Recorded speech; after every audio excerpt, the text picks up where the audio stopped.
Hello dear students, friends, welcome. இந்த வீடியோவில் 2025-26 கல்வியாண்டு முதல் 10th 11th 12th மாணவர்களுக்கு புக்கு சேஞ்ச் ஆகுதா அப்படிங்கிற பற்றி ஒரு லேட்டஸ்ட் அப்டேட் வீடியோ தான்.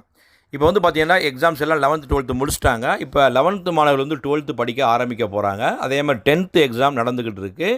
So 10th மாணவர்களுமே 10th public exam முடித்த பிறகு என்னென்ன குரூப் எடுக்கலாம் டிஸ்கஷன் பண்ணது பிறகு ஸோ 11th உடைய சிலபஸையும் அவங்க நோட் அவுட் பண்ணுவாங்க.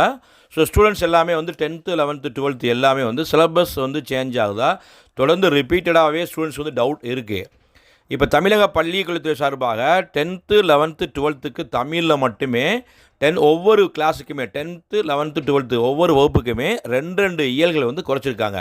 இப்போ 10th யூஸ்வலாக 9 இயல்கள் இருக்கும். வரக்கூடிய கல்வியாண்டு முதல் நியூ புக்கு போட்டு 7 இயல்களாக கொடுத்துருக்காங்க. அதே மாதிரி 11th and 12th 8 இயல்கள் இருக்கும். அது 6 இயல்களாக குறைக்கப்பட்டு நியூ புக்கு பப்ளிஷ் ஆயிடுச்சு. இது இல்லாமல் 10th சோஷியல் சயின்ஸில் ஒரு சில பாடங்களில் சில வினாக்கள் மட்டும் குறைச்சிருக்காங்க. இதே மாதிரி ஏதாவது ஒரு சில கண்டென்ட் மட்டும் கண்டிப்பாக குறைச்சிருக்கலாம். ஆனால் டோட்டலாகவே சிலபஸ் எந்த கிளாஸுக்கும் சேஞ்ச் ஆகலை. இப்போ குறிப்பாக 12th போகக்கூடிய மாணவர்கள், நீங்கள் 11th 12th போகக்கூடிய மாணவர்கள் தயவுசெய்து கான்ஃபிடெண்ட்டாக படிங்க. புக்கை வாங்கி கான்ஃபிடெண்ட்டாக படிக்கலாம். எந்த விதமான சிலபஸும் சேஞ்ச் ஆகலை. ஒரு சில கண்டென்ட்டை சேஞ்ச் பண்ணிக்கலாம். ஓகேங்களா? அதனால் தைரியமாக படிங்க. அதே மாதிரி 10th to 11th போகக்கூடிய மாணவர்களுமே நீங்கள் தைரியமாக படிக்கலாம். தமிழுக்கு மட்டும் நியூ எடிஷன், ஓல்டு எடிஷன் வாங்காதீங்க. 2 இயல்கள் குறைக்கப்பட்டிருக்கு. சில மாணவர்கள் சில சார் சொல்கிறாங்க, சில சேனல் நாங்கள் பார்க்கும்போது சிலபஸ் சேஞ்ச் ஆகிருக்கு, நியூ புக்கு இஷ்யூ பண்ணுறாங்க அப்படின்னு சொல்கிறாங்க.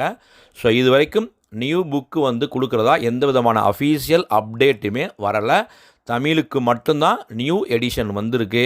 ஸோ தயவுசெய்து 10th 11th 12th நீங்கள் தான் இந்த 3 கிளாஸ் தான் பப்ளிக் எக்ஸாம் எழுத போகிறாங்க. ஸோ அதனால தான் அந்த மாணவர்கள் தொடர்ந்து ரிப்பீட் பேரண்ட்டு கேட்குறாங்க, ஸ்டூடெண்ட்ஸ் கேட்குறாங்க. சிலபஸும் சேஞ்ச் ஆகலை, புக்கும் சேஞ்ச் ஆகலை தமிழை தவிர்த்து. ஸோ நல்லபடியாக படிங்க. இந்த பப்ளிக் எக்ஸாம் நல்லா எழுதியிருப்பீங்க. அடுத்து வரக்கூடிய வகுப்புகளையுமே நல்லா ஸ்கோர் பண்ணுங்கள். இந்த அப்டேட் பிடிச்சா லைக் பண்ணுங்கள். மறக்காமல் இந்த கிளாரிஃபிகேஷன் வீடியோவை உங்கள் ஃப்ரெண்ட்ஸுக்கும் ஷேர் பண்ணுங்கள்.